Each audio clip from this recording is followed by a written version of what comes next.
farmacología. Para el principio tomaremos el mecanismo neuronal del dolor. El dolor se define, bueno, lo podemos definir como aquellas molestias, aquella motivo por lo cual se da casi siempre los motivos de consulta, ¿no? ¿Cómo se dice?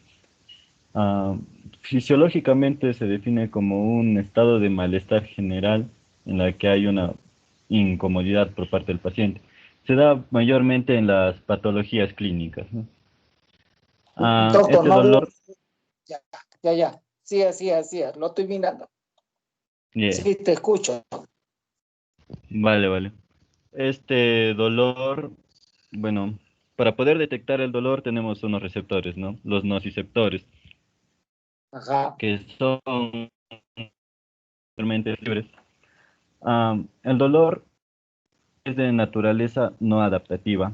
¿Qué quiere decir esto? Siempre vamos a sentir esto, ¿no? O sea, siempre vamos a estar conscientes de la presencia del dolor debido a mayormente un estímulo lesivo. Es por ello que se genera este concepto que es hiperalgesia, que es la acumulación ya de el dolor se va acumulando.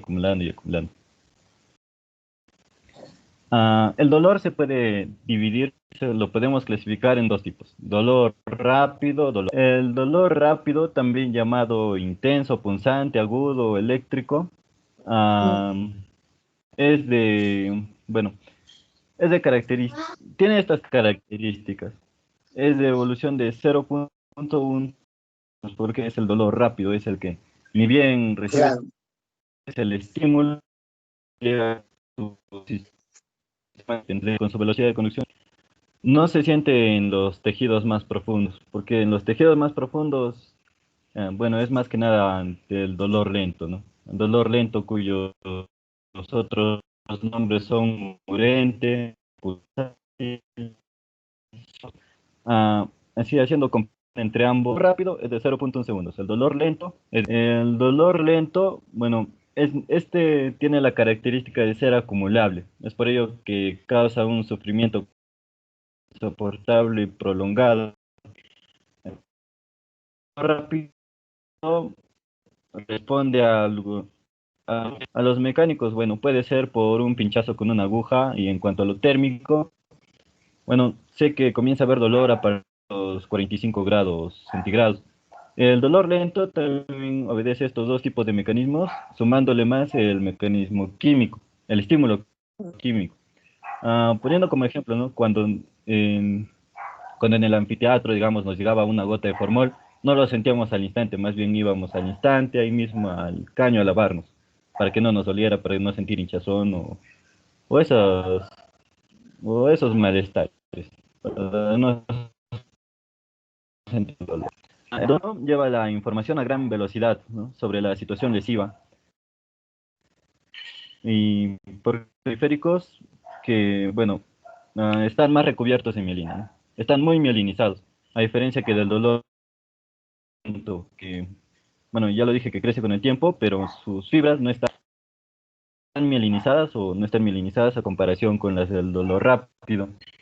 En, en cuanto a el dolor rápido lleva la información de los nervios periféricos hacia la médula espinal, con una velocidad de 6 hasta 30 metros por segundo. Es lento, que lleva la información hacia la médula espinal de 0.5 a 2 metros por segundo.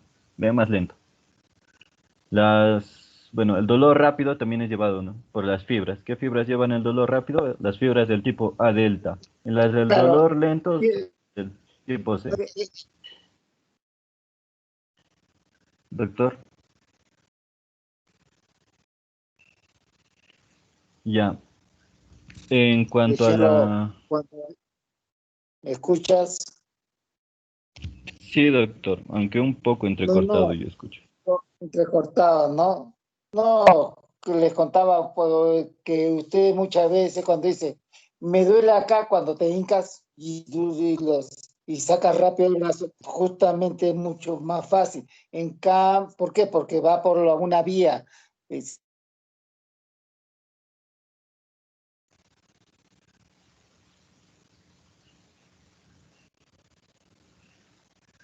paleo, antiguo, de ahí viene paleo. Puede ser más difícil definir cuando dices, me duele acá y te agarras todo, no es algo definido.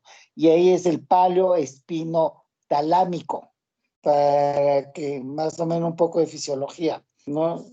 Y muchas veces un mismo dolor, un mismo estímulo, dependiendo, va a agarrar estímulos lentos y estímulos rápidos. Por ejemplo, ustedes deben haberse, cuando se hincan con una aguja, se han dado cuenta, saca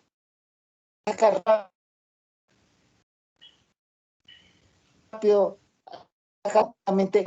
Supongamos que la doctora está cortando el pan y no se da cuenta y se hace un corte y hay unos miles de segundos, se ha dado cuenta, y son porque justamente van por diferentes nervios.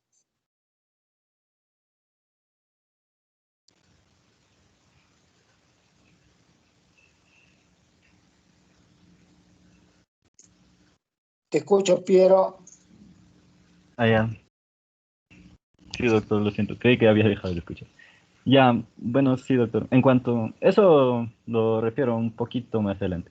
Ya, pero en cuanto a la localización, Mm, bueno, el dolor rápido suele ser más localizado, ¿no? Debido a que al subir hacia los centros, ¿no? Del tronco cerebral, hacia los centros cerebrales, ajá. suele pasar por al costado de este sistema de la columna dorsal menisco-medial, que corresponde a los receptores táctiles. Es decir, si este tipo de dolor rápido pasa muy cerca con esto o con este, la localización es más exacta, o sea, en un punto exacto. Pero por el contrario, si es que a veces, ¿no? Por las fibras del dolor tipo rápido, por las fibras del dolor tipo rápido pasa, no pasa junto al sistema de la columna dorsal menisco-medial, puede haber un margen de 10 centímetros de localización. Pero a diferencia del dolor tipo lento, que es poco localizado, es de una zona amplia del cuerpo, ¿no? Así como usted refiere decir, me duele el brazo, pero no sabe decir en qué parte exacta del brazo. O también en el estómago, en caso de las vísceras, algunos no saben en qué parte exacta le duele. ¿Ven? No, no es en un punto específico. Esto debido también a las conexiones difusas polisimpáticas que No, tienen ajá. este sistema, ¿no? El dolor lento. Ahora, hay un tipo, ah, ahora cuando el estímulo es brusco, en presencia de un estímulo lesivo brusco, se podría hablar de una sensación dolorosa al doble, ¿no?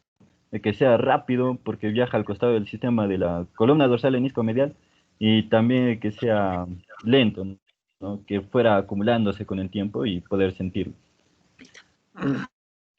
Ja. Ahora, respecto a esta parte, como les decía, las fibras del Cámara dolor, pendiente. el dolor tipo rápido, Me llamas cualquier cosa. tienen estas fibras, ¿no? Las fibras A delta. Las fibras A delta, al llegar hacia la médula espinal a través de su transmisor, que es el glutamato, suelen llegar hasta esta lámina, la lámina marginal, a la primera lámina, y de ahí ya comienza a dividirse, ¿no? Dividen en dos axones largos que pasan por la comisura anterior y suben a través de la vía anterolateral, hacia arriba, hacia el tronco encefálico. Ya, estas son las fibras del dolor tipo rápido. Como ya les dije, estas fibras están altamente mielinizadas y es por eso que la capacidad de conducción del estímulo es bastante superior. A diferencia de las fibras tipo C, que son las del dolor lento, o sea, C de crónico, ¿no? Ya estas fibras tipo C van a llegar también hacia lo que es la médula espinal, hacia más o menos entre estas láminas, la lámina 2 y la lámina 3, que en su conjunto se le llama sustancia gelatinosa. Y de ahí se va a dividir en unos pequeños axones cortos, ¿no? Como intermediarios, hasta máximo la lámina 5. Y de ahí ya comienzan sus axones largos, que van a pasar también por la comisura anterior y por la vía anterolateral, así casi a la par con las fibras del dolor rápido agudo. Estas bueno, este transmisor de la vía lenta es la sustancia P, ¿no? Que tiene esa capacidad de ser Que acumulativa. es un modulador.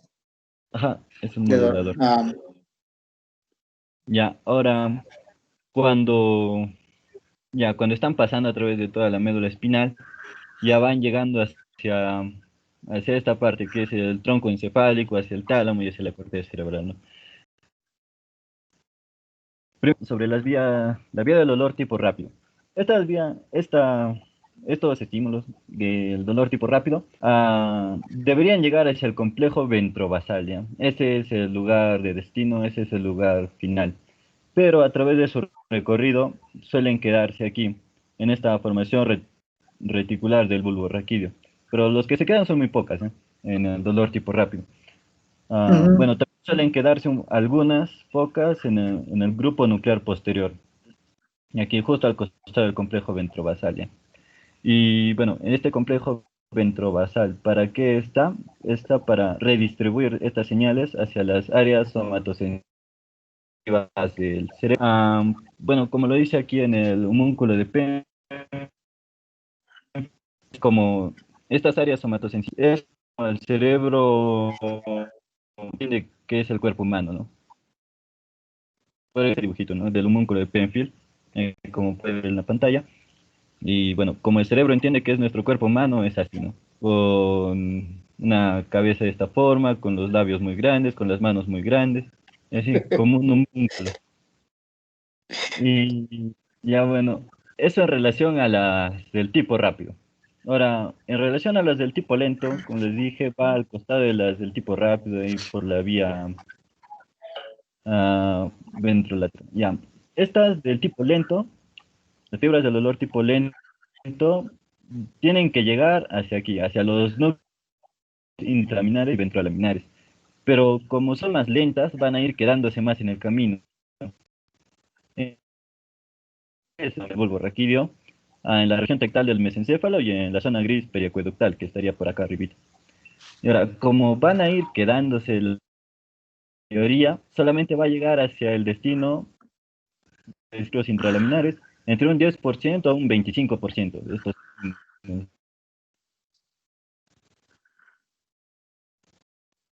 De ahí, ¿para qué? Hipotálamos en las regiones basales. Ahora, ¿por qué cuando tenemos un dolor, a veces no se puede dormir, ¿cierto? Cuando, digamos, la persona tiene un dolor de muela, porque ese dolor no le deja dormir. Es debido a que es del dolor tipo lento, claro, es acumulativo, o sea, hay hiperacesia. Y bueno, como las fibras del dolor tipo lento van quedándose en estos lugares, en la formación reticular y llegando hasta los núcleos intralaminares y ventrolaminares, no podemos dormir. Esto es lo que se le conoce como el sistema activador, es el que activa todo nuestro sistema nervioso y hace que nos quedemos en un estado de vigilia. O sea, en conclusión, cuando hay un dolor intenso, es difícil dormir o no se puede dormir por el sistema activador, que lo conforman la formación reticular y el sistema activador. Bueno, eso en cuanto a algunas generalidades del dolor, ¿no? Mecanismo neuronal del dolor. Ahora Claro. mi compañero va a pasar a los péptidos opioides endógenos.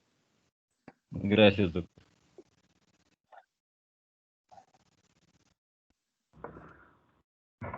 Doctora, buenas tardes. Muy bien, Piero.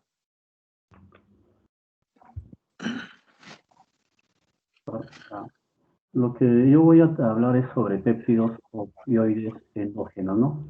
Ya. O también, Mm, que contrariamente también se le conoce como morfina endógena, ¿no? Ya, morfina endógena. Pero antes que sigamos, pon el primer cuadro, Piero, por favor.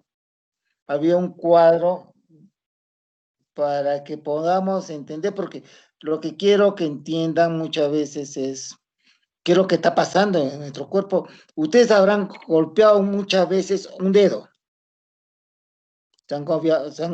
La primera, Piero, ¿no? Entonces, la primera, donde estaba agudo, crónico, ahí está.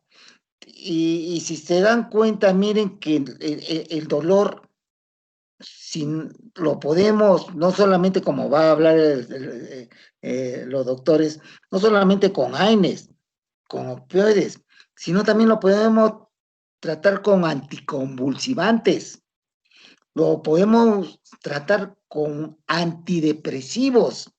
Entonces, si nosotros no entendemos muy bien qué es lo que pasa, no vamos a entender por qué yo puedo tratarlo con anticonvulsivante, con antidepresivo. No solamente podemos llenar al paciente con AINES, no solamente puedo usar opioides, ya sea fuertes o débiles. Vamos por partes. Es muy importante lo que ha hablado Piero, ¿no? Ustedes habrán visto, doctores, que alguien se ha golpeado el dedo, muchas veces. Y el dolor puede ser medido. Hay reglas que miden el dolor y justamente se le llaman los BAN. Y es el dolor, cero dolor al número 10, que es el dolor más intenso. Siendo el dolor más intenso, por ejemplo, es la amputación. El 9, por ejemplo, puede ser el dolor de parto, y en el hombre puede ser los cálculos renales. O sea que cada vez que yo veo un cálculo renal, siempre digo, el hombre está pariendo en ese momento, porque el dolor es fuerte. Pero supongamos, te golpeas el dolor, te lo chupa, te lo sopla, te lo frotas, ya has notado que calma el dolor. ¿O no han notado ustedes? ¿Qué dicen, doctores? Por más que te lo chupas, claro, baja el dolor.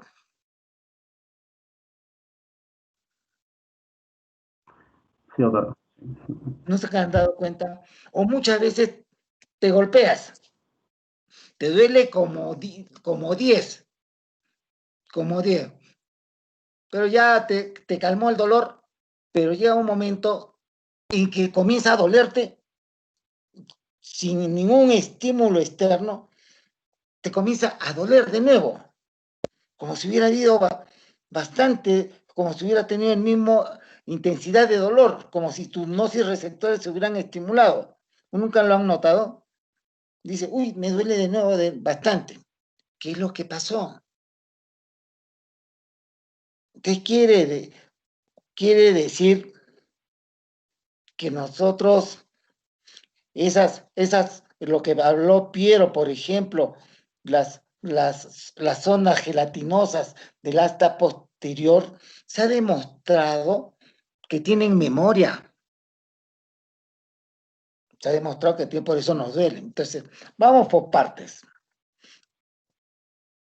El dolor lo podemos tratar de muchas formas, como dijo Piero, que es una sensación objetiva, porque nosotros podemos ver al paciente con dolor, podemos ver el rictus de dolor. Es subjetiva, porque normalmente cada uno tiene, a un mismo estímulo, tienen intensidades diferentes de dolor. Y eso lo van a ver ustedes bastante, doctores. Por ejemplo, dolor de parto. No es lo mismo tratar a una citadina con dolor de parto que tratar a una paciente del campo con dolor de parto. Son los mismos intensidad y van a notar por qué la citadina le duele hasta el alma y al del campo no le duele si son los mismos estímulos. ¿Qué piensan ustedes, doctores? Entonces, el dolor no solamente son lesiones sorenoxas que tienen sensaciones objetivas, subjetivas, sino es aprendida. Es aprendida. Y ustedes lo van, ¿y por qué aprendida? Porque van a ver que a la citadina le van a decir, ay, te va a doler, cuando te des salud te va a doler bastante, y ya vienen con con dolores. O, ¿quién de ustedes cuando va al dentista, escucha nada más la fresa que está produciendo una perforación y ya lo está escuchando que lo están perforando al que está sentado y no le está doliendo a ustedes? Sí, Nunca doctor. lo han sentido. ¿Ah? Y tienes esa sensación, ¿no? Esa sensación ya que te va a doler, ¿no? Ya sabes que te va a doler. Entonces quiere decir que el dolor, aparte de ser producir una noxa, es una sensación aprendida. A eso quiero que entiendan. Vamos por partes. Se han preguntado por qué nos calma el dolor y por qué es el dolor y por qué tratamos el dolor. Porque el dolor normalmente, doctores, es un estímulo protector, como es la fiebre un estímulo protector, como es la inflamación un estímulo protector. Porque ustedes saben que cuando, por ejemplo, yo tengo fiebre, es un estímulo protector. ¿Pero por qué lo tratamos? La inflamación también es un estímulo protector. ¿Pero por qué lo tratamos? El dolor igual, es un estímulo protector. ¿Y por qué lo tratamos? ¿Entendieron la pregunta, no? La idea.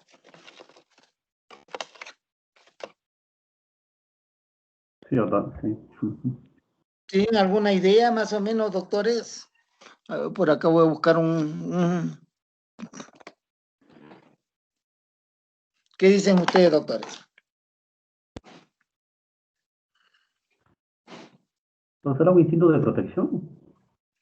Claro, eso es un estímulo de protección, el dolor, porque nos dice que hay una noxa para sacar el brazo, para que no exista. eh, pero, ¿y por qué lo tratamos? Si es un estímulo de protector. Igual que como si yo le diría a ustedes, tengo la fiebre, tengo fiebre, tengo fiebre.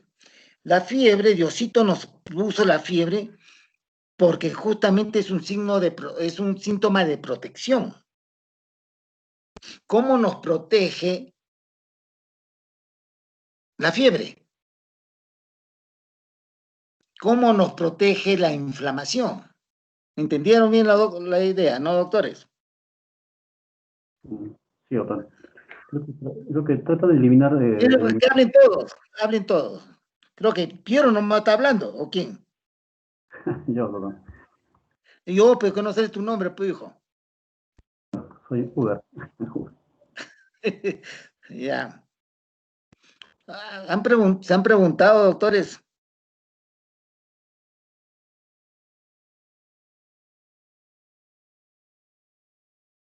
Sí, doctor. Bueno, en el caso A del ver. dolor, podría ser Ujú. porque para avisar al cuerpo de que hay un estímulo, ¿no? Por ejemplo, si es que Claro, una cosa ¿no? extraña, una aguja entró en nuestra piel, nos va a doler hasta Claro. que saquemos a la aguja, de ahí el dolor va a disminuir. ¿Ok? Ajá. Para protegernos nosotros mismos. Y te preguntaría, doctor, ¿qué pasaría si dejo el dolor que persista, que se haga crónico? ¿Qué pasaría con su paciente? Se lo digo porque el 80% de sus consultas que van a tener ustedes, doctores, está relacionado con dolor. Está relacionado, sí, si ustedes se dan cuenta, siempre está relacionado con dolor, ya sea cualquier tipo de dolor, la que usted quiera. Entonces, ¿qué pasaría si no lo trato, ya como han dicho ustedes, que justamente es un síntoma que nos dice que hay una noxa, pero ¿qué pasaría si lo hago crónico? Muy parecido que como si te diría, ¿qué pasaría si la fiebre te lo hago crónico? ¿Qué pasaría si la inflamación te lo hago crónico? ¿Se han puesto a pensar, doctores?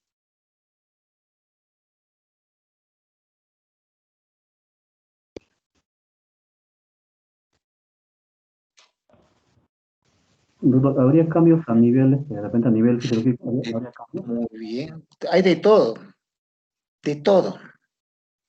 ¿Y por qué? Porque como habló Piero, sí, doctora. El dolor también podría dificultar en alguna forma a los tratamientos o a los análisis que se desea sacar al paciente. Sí, porque hay hiperalgia, por ejemplo, la hiperalgia o la adoninia que puede ver en los dolores crónicos produce justamente aumento de leucocitos, ¿no? Y si tú no sabes leer un hemograma, vas a pensar que hay una inflamación, pero es un reflejo. Vamos por partes. Pon tu cuadrito, Piero, donde está la vías. ¿Dónde está? Se ve porque hoy día no voy a usar ¿se ve mi pizarra? ¿Lo pueden ver? Hoy día, como se me ha caído mi pizarra eléctrica, no. ¿Se ve mi pizarra?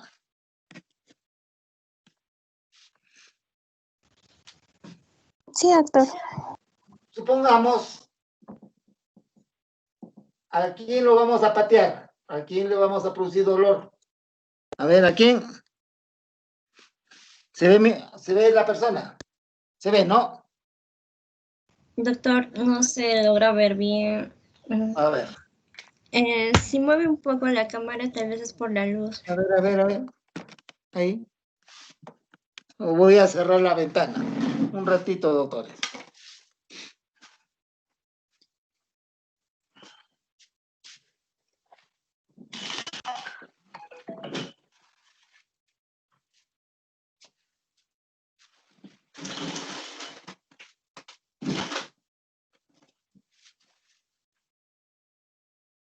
Bueno, ¿se ve? O voy a tratar de poner mi pizarra, a ver. Ojalá. A ver, vamos a ver si se puede poner.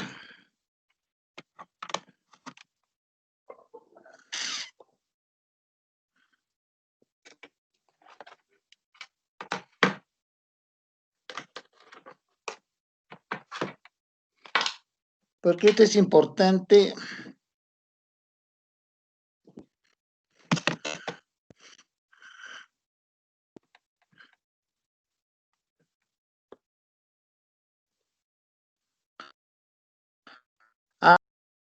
No está configurada, Lucianita, la pizarra no está configurada, ¿no? ¿Y qué es otro? No está configurada. No está configurada. Despacio, hija. No está configurada esta pizarra. ¿La conectaste? Sí.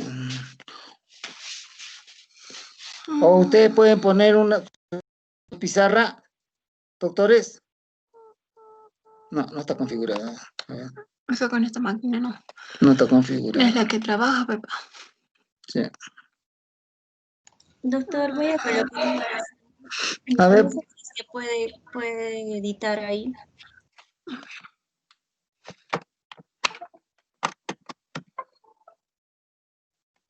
no, tengo que poner el disco. El ¿Cómo disco. dice? Copa. Ya me dije a Franz que tengo clase. No puedo estar diciéndole siempre. ¿Sí? No te preocupes, pues yo te digo.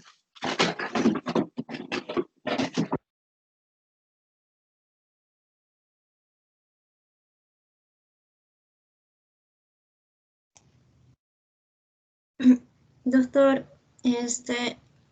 ya cargó la pizarra. Tal vez podría probar aquí.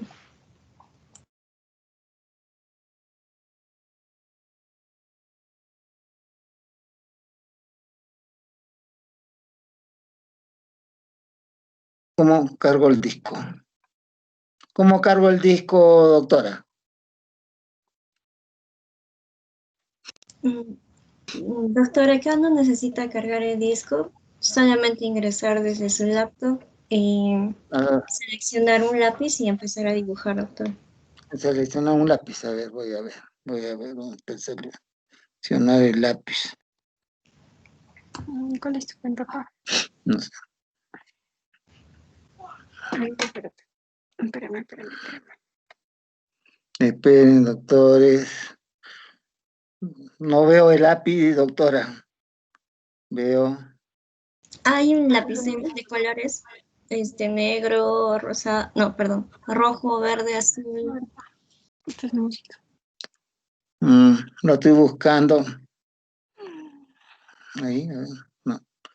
Muestra pantalla. A ver, espérame, déjame ingresar a buscar. Entonces son. No.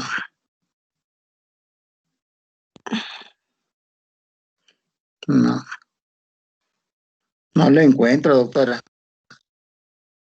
A ver, doctor, un momento. Si no va a ser. Doctor, ¿puede ver mi pantalla? Del ICEP, sí. Veo tu Ya. pantalla, nomás tu nombre. Tu... Ay, no, ya lo perdí. Doctor, no puedo. A ver, en la parte, cuando sale la pizarra, en la parte de aquí arribita, a ver, le voy a poner. Es que va a salir los lápices y eso. A ver, que cargue. Tenemos que tener eso. Entonces. Por ejemplo, en la pizarra que va a cargar, va a aparecer estos lápices de acá, doctor, o no aparece. Ya. Entonces usted Pero, selecciona cualquiera y puede empezar a dibujar con el mouse nada más. Así de esta forma y ya Es una aplicación. es una aplicación, ¿no?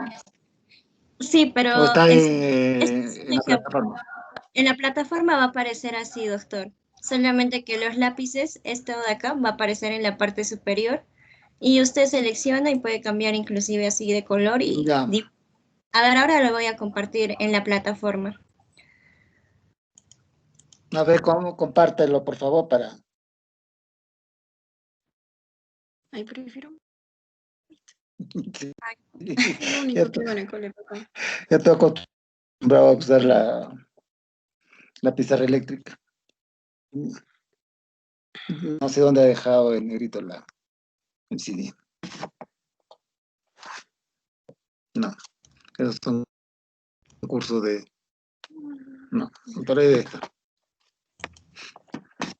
No está. Demora, porque saberlo. Prácticamente no se ve mi pizarra acrílica, ¿no? No, doctor, como que Ya. algunas líneas se ven, otras no. A ver. Ya esto no se prende. Ya. Ya no, mamita. Casi. La planta casi me lo va.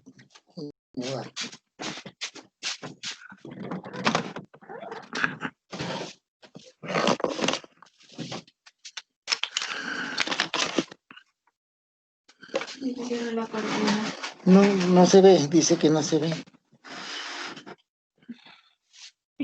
Doctor, usa la Sí, pizarra. no veo. No se ve. A ver,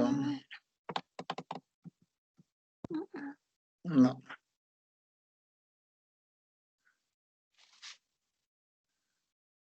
No lo veo. Pero quiero, si lo pongo más cerca, no se nota, ¿no? No se nota mi persona, la persona que estoy dibujando.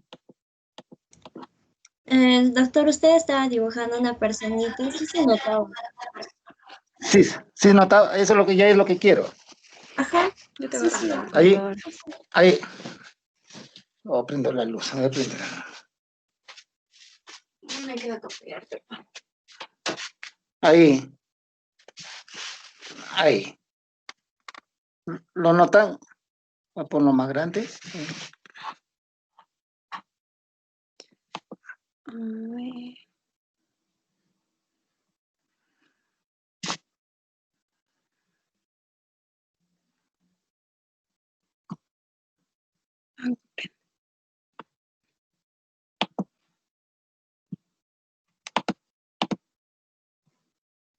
Un rato pa. ¿Qué dice? No sé. Yo no quiero prender la cámara. Sí, pues se bloqueó.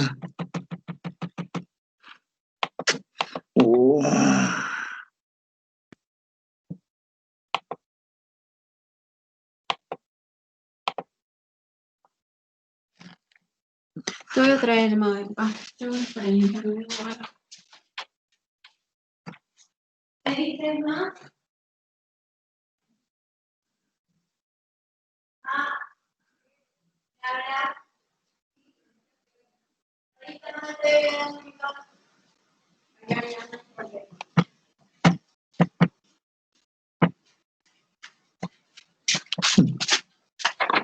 ¿Sí se me pa? No, mi amor, no está prendido la cámara está bloqueada. Dice video no funciona. No funciona, pero desconectar y volver a conectar la cámara, bueno. A ver.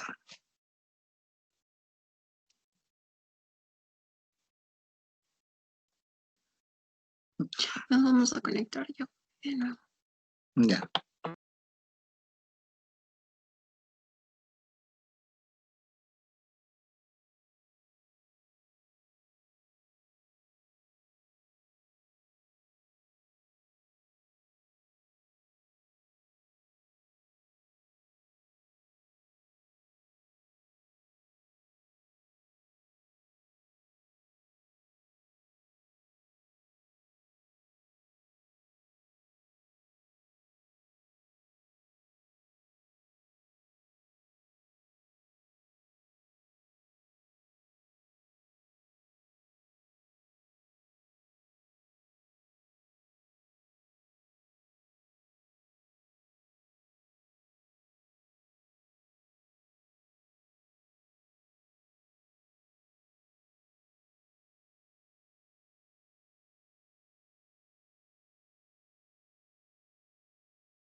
¿Te unirías con los dos?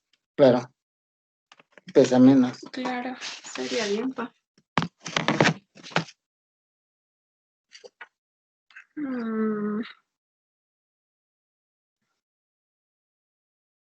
¿De dónde es? No, acá no es. No sé cómo entraste. ¿Desde dónde? Me hicieron la llamada. A mi mamá le mandé. Ah, ya. Teams.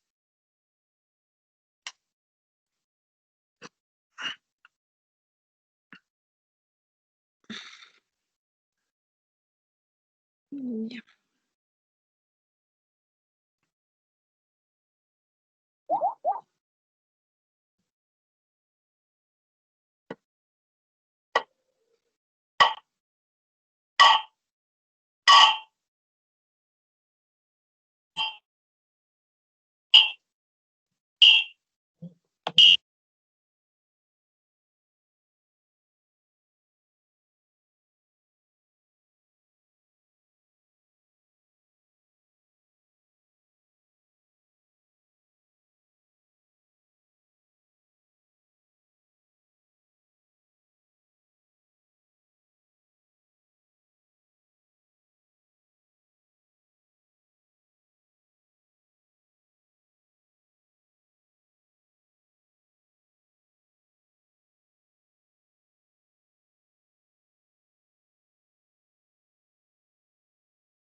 Ahí está, mucho más.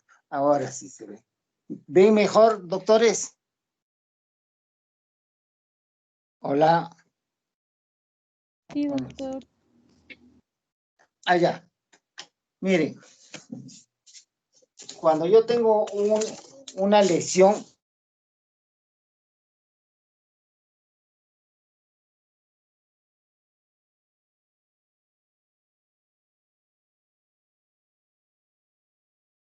hay prostaglandinas, sustancia P, bradiquininas, cininas, histaminas, todo esto van a estimular justamente a mi primera neurona. Primera neurona, y es lo que dijo Percy. Van a abrirse los canales de sodio, se abren los canales de calcio, entonces se van a estimular la primera neurona. Y esta primera neurona va a ir, como dijo el doctor Percy, va a ir al asta posterior, el asta posterior. Del asta posterior va a ir una segunda neurona. La segunda neurona va a ir al tálamo. Al tálamo. Y acuérdense que el tálamo es lo que dijo la doctora. El tálamo justamente es la estación donde están las emociones, los sentidos. Por eso se trata. Del tálamo hay una tercera neurona, o sea, son 3 neuronas que nos va a decir la ubicación, nos va a decir la parte geográfica donde hay la lesión. ¿Qué es lo que sucede cuando yo tengo esto? Normalmente, escuchen, yo puedo tratar el dolor de muchas formas. Puedo bloquear justamente el sodio, el calcio. ¿Y cómo lo puedo bloquear? Lo puedo bloquear justamente si bloqueo estos canales. Lo puedo bloquear con lidocaínas. Puedo bloquear con AINES. Pero acuérdense, escuchen, los antiinflamatorios van a actuar, si ustedes se dan cuenta, hay 5 moduladores del dolor. Hay sustancia P, la prostaglandina, la bradiquinina, cinina, histamina. Pero los AINES solamente actúan sobre las prostaglandinas. Por eso que ustedes cuando toman AINES, ¿han notado que les calma el dolor al 100%? ¿Qué dicen? ¿Les calma el dolor al 100%? Y si lo ponemos acá.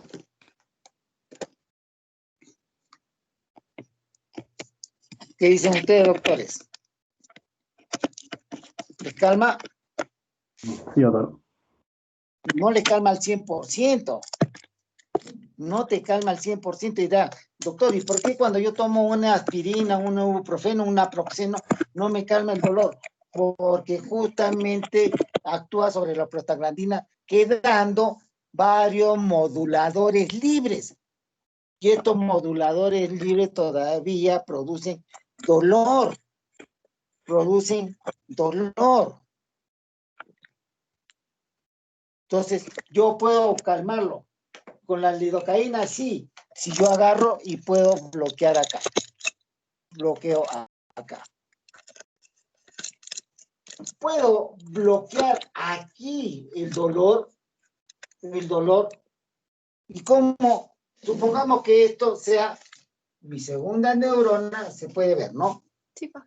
Y esta es la primera neurona. O sea, esta unión de acá es lo de acá. Esta es la primera neurona que está viniendo de la periférica y esta es la segunda neurona que está yendo al tálamo.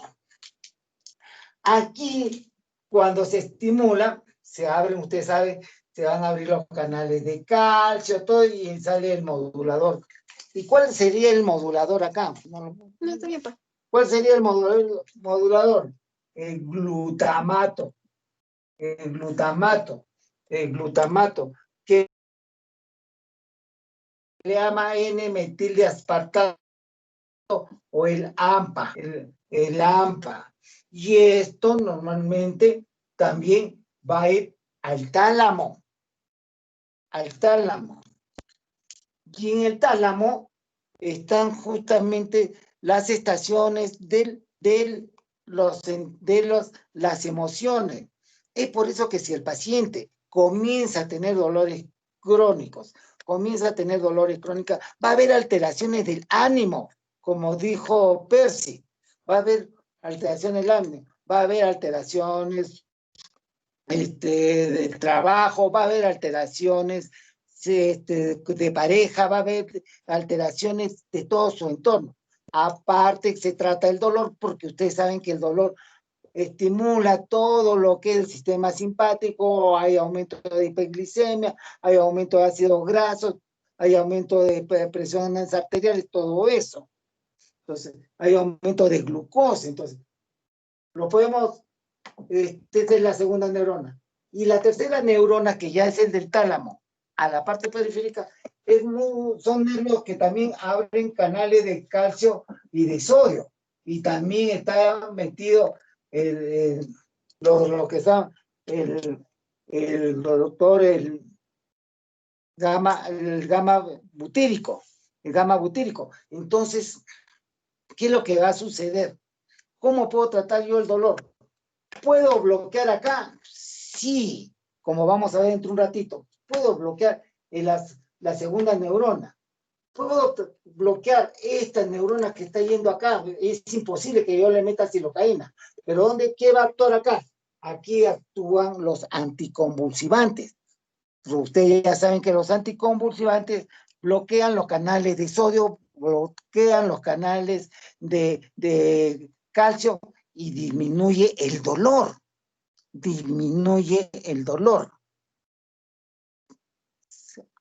De igual modo, se ubican acá, ¿no? Primera neurona, segunda neurona de acá. Si ustedes se dan cuenta, ¿por qué nos calma el dolor? Si agarramos, nos lo chupamos, porque el cerebro no puede recibir muchos estímulos. Ahí está bien. No puede recibir muchos estímulos. Miren, importante es esto, doctores. Esto, lo que vamos a hablar. Usted ha visto que ¿por qué baja el dolor? Porque, escuchen bien, hay un sistema inhibitorio que nace del cerebro y llega acá a la segunda neurona. O sea, escuchen, supongamos que este sería la vía inhibitoria. Esto sería la vía inhibitoria.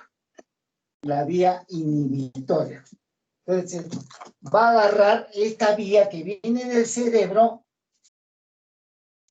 viene abajo, de arriba para abajo, y lo que va a hacer justamente esto es inhibir que vaya el estímulo al cerebro, porque el cerebro no puede recibir tanto estímulo.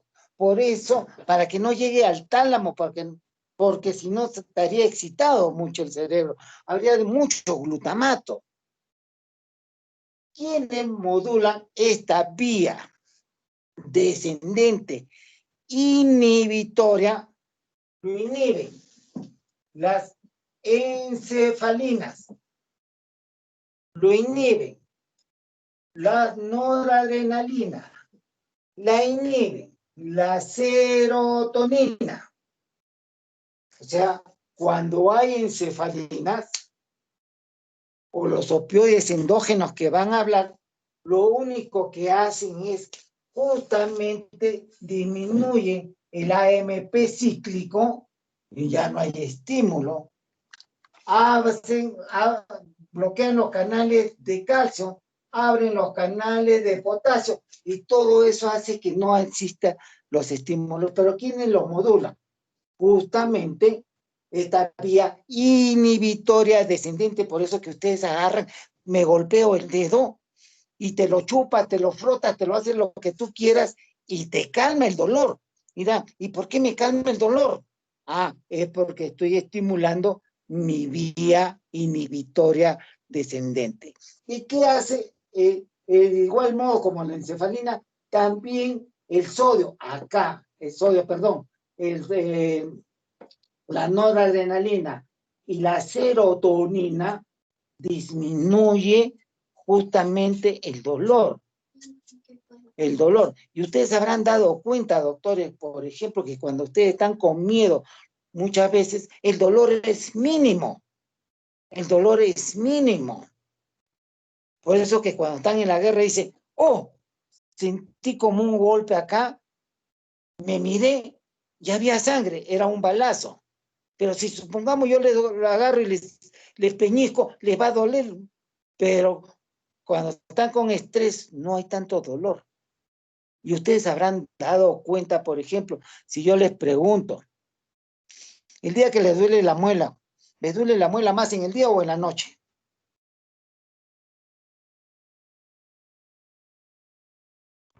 En la noche, doctor. En el día, ¿Y será ustedes no se han dado cuenta? Sí, cuando ¿Cuándo no te duele más? ¿Y sabe por qué? En la noche. En la noche duele más. ¿Se han preguntado por qué, doctores?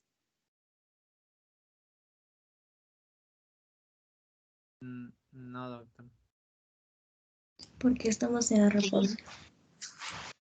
No, mire, algo que es interesante, doctor, escuchen bien. Cuando yo produzco adrenalina, esto lo voy a borrar, ¿ya?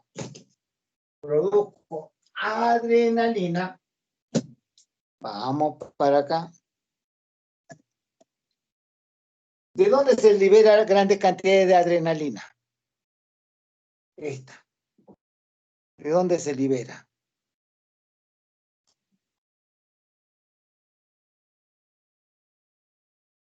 En la supra. La médula de la suprarrenal. Muy bien. La adrenalina se llama igual epinefrina. Epi encima, nefri el riñón, encima del riñón. Entonces, cuando yo tengo la suprarrenal, se va a liberar adrenalina de aquí.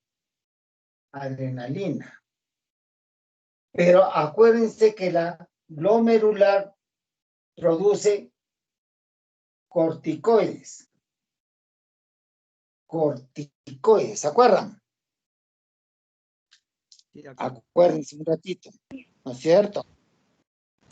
Acuérdense que la liberación de glucocorticoides, de mineralocorticoides, normalmente es circadiano. Circadiano quiere decir que en el día se libera más. ¿Y por qué se libera más glucocorticoide, que es un antiinflamatorio. Escuchen. Porque en la suprarrenal, primero se libera noradrenalina, pero por una enzima, por una metiltransferasa, lo va a convertir en adrenalina. Escuchen bien esto. O sea, en la suprarrenal se libera noradrenalina, pero gracias a esta metiltransferasa, esta es una enzima, se va a convertir en adrenalina, y después que se produce adrenalina, lo botamos afuera en el plasma. Pero esta enzima necesita al glucocorticoide.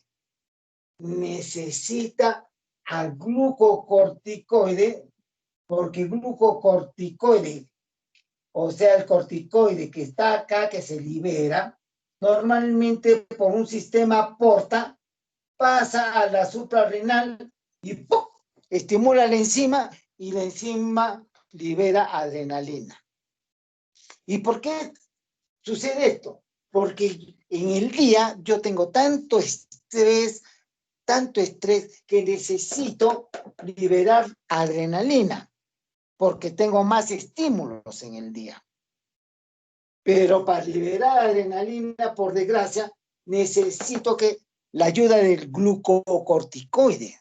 Ahora entienden, doctores, por qué en el día yo tengo más glucocorticoides, que es un gran antiinflamatorio, porque hemos tenido que liberar adrenalina. El glucocorticoide es un estimulador de la enzima. Por eso es que no nos duele en el día las cosas. En la noche todo esto baja. Ya no tengo tantos estímulos externos, porque hemos dicho que no solamente la adrenalina está relacionado con el estrés, sino está relacionado también con las memorias. Entonces, o sea, con los sentidos. El SARA, todo eso que estaba hablando Percy, está estimulado justamente por la noradrenalina. Y todo este SARA va a bajar la producción en la noche. Por eso que nos duele. Yendo a esto, ahora entiendo, entonces, la noradrenalina y la serotonina, normalmente yo puedo estimular esta noradrenalina y esta serotonina. No quiere decir que yo le voy a inyectar adrenalina y serotonina. No, porque sus efectos van a ser mucho más perjudiciales. Entonces, ¿qué es lo que yo le doy? Le doy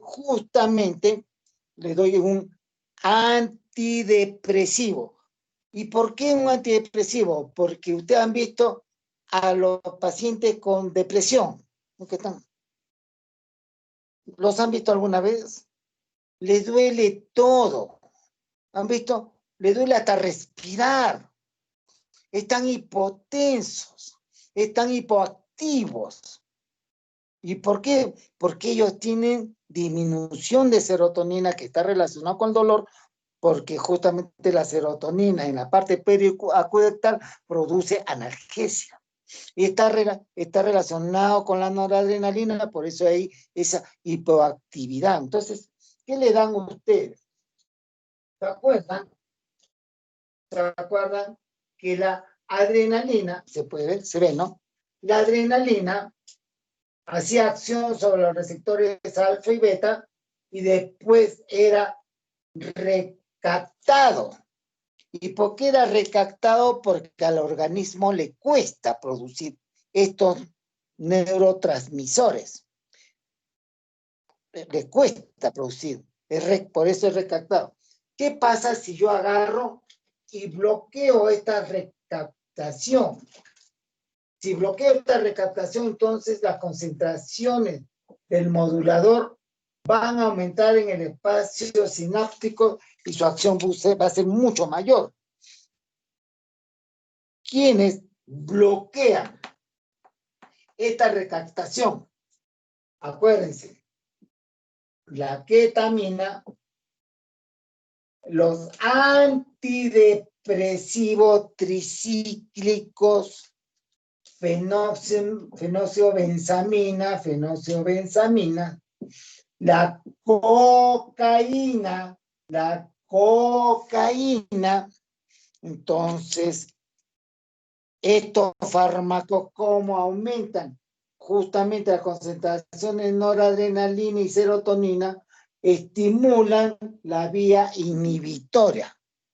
Aparte que pueden producir hipertensión, todo eso lo que ustedes ya saben por farmacología, pero estamos hablando hoy día de dolor nomás. Entonces yo puedo darle antidepresivo tricíclico. El antidepresivo tricíclico lo que hace es produce, inhibe la recaptación. Entonces, como inhibe la recaptación, aumento la cantidad de noradrenalina y serotonina y puedo producir dolor. Puedo disminuir el dolor.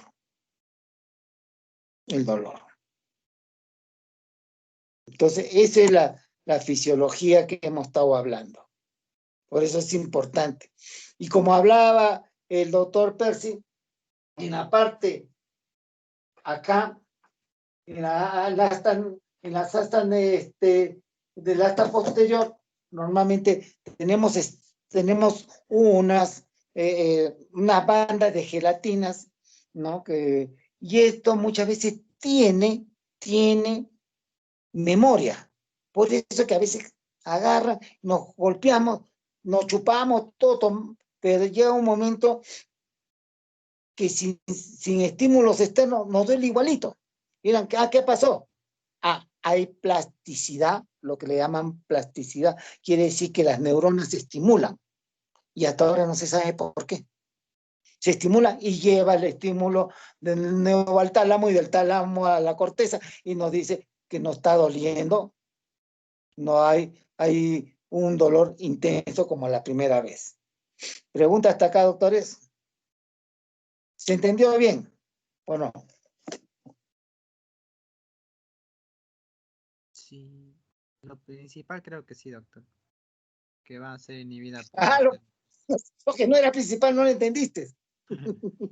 O sea que la serotonina y la noradrenalina van a inhibir el dolor y diferentes mecanismos van a aumentar como los antidepresivos. Ahora por eso que Percy puso, pues, no solamente con opioides, no solamente con AINES vamos a tratar el dolor, sino lo podemos tratar con anticonvulsivantes, lo podemos tratar con antidepresivos, y ahora ya sabemos por qué.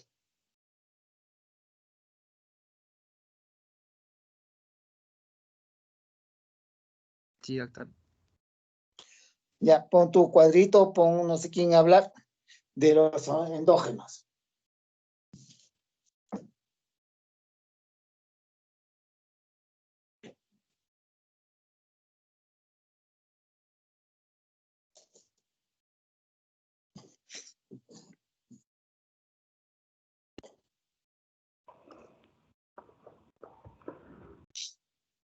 Doctor, buenas tardes. Ya, continuando con Hola. Ya, soy Uber, Piero, Uber. ¿no? Uber. Uber, ya, Uber. Ya. Continuando con la exposición, vamos a hablar sobre los péptidos opioides endógenos, ¿no? También conocidos como morfina endógena, ¿ya? Estos péptidos, dice que... No veo tu transparencia, Uber. Ya, Excelente. ya lo han compartido, ¿verdad? Ya, dice, no, los péptidos dice que son unas moléculas, ¿no? Biológicas que están dentro del cerebro, ¿no? Y estas van a actuar a través de un receptor opioide, ¿no? Opioide, el cual ¿no? es un receptor endógeno. ¿Ya? ¿Ya? Hay varias familias distintas, ¿no? De estos péptidos opioides endógenos. Principalmente son las encefalinas, las endorfinas y las dinorfinas. Endorfinas, ajá.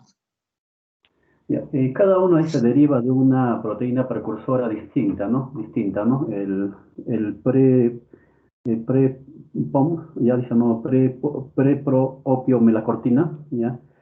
Que eso es un polipéptido precursor de hormona, ¿no? ¿Ya? También está la preproencefalina y la preprodinorfina. Los péptidos opioides con actividad en un receptor comparten, dice, ¿no? La secuencia amino, ¿ya? Amino terminal, ¿no? Amino Más terminal. conocido de Uber son propio melanocortina. Propio melanocortina. Propio. Yo lo vi.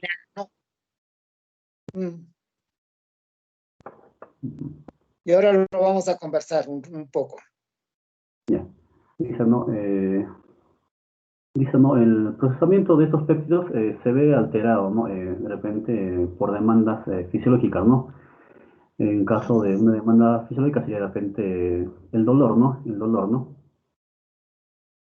Estos péptidos opioides se encuentran generalmente en el plasma, ¿no? Y reflejan la liberación de los sistemas secretores, ¿sí?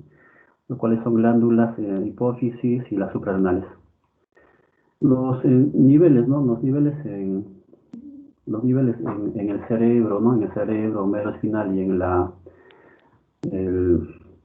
el líquido cefalorraquídeo, ¿ya? Surgen de los sistemas neuroaxiales, ¿no? Y no de los sistemas periféricos, ¿ya? Al costado vemos los receptores, ¿no? Son tres los receptores principales, ¿no? El mu, el delta y el kappa, ¿no? Vemos en caso, ¿no? de la metencefalina, la leucoencefalina y la beta-endorfina, vamos a encontrar mayor cantidad de receptores mu y delta, ¿no?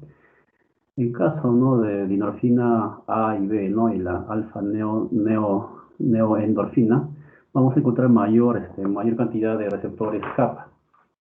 En caso, ¿no? de la endorfina 1, vamos a encontrar mayor presencia de receptor mu, ¿no?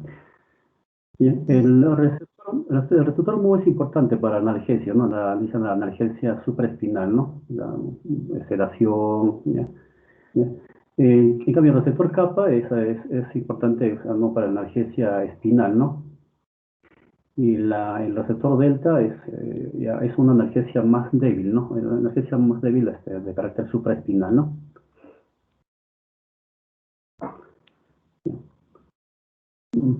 A la siguiente diapositiva.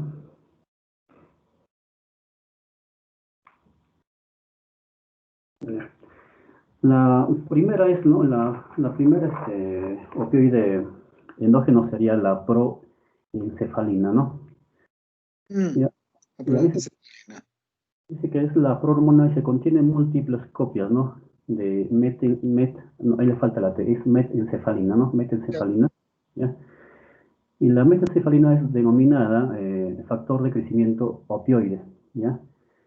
Y así como también tiene una única copia de leuencefalina, ¿ya? La leuencefalina es el regulador del olor y en la nocicepción corporal, ¿no?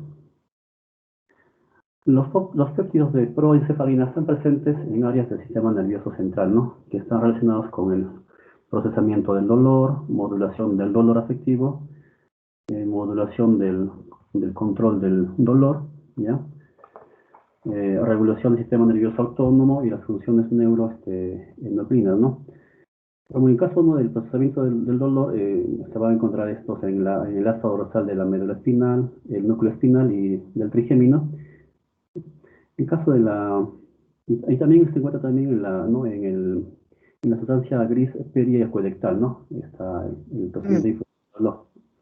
Ahora, en cuanto a la modulación del comportamiento afectivo, esto se va a encontrar, ¿no? en la amígdala, en el hipocampo, en el locus cerebrus y la corteza cerebral frontal, ¿no? Y ahora, en la modulación del control motor, ya, esto se encuentra en el núcleo caudado y globus pálidos, ¿no? Y las funciones endocrinas, ¿ya? Eso se va a encontrar en la eminencia media, ¿no? Dice, los péptidos de la proencefalina también se encuentran en las células, ¿no? En las células cromafinas de la médula suprarrenal, ¿no? Lo que también se conoce como los feocromocitos, que son células neuroendocrinas. También vamos a encontrar en los plexos nerviosos, ¿ya? Y también en las glándulas exocrinas, ¿no? Del estómago y del intestino. Los productos de la proencefalina ya, circulantes se consideran derivados de gran parte de estos sitios, ¿no? Ahora, la siguiente diapositiva, por favor. Ya, la siguiente opioide endógeno. La siguiente diapositiva. Ya, la siguiente va a ser la prodinorfina, ¿no? Este contiene tres péptidos diferentes, ¿no? Péptidos diferentes, o sea, diferentes longitudes, ¿no? Que comienzan con la secuencia, ¿no? Con la secuencia de encefalina, ¿no? Y acá vamos a tener a la dinorfina A, la rimorfina, ¿ya?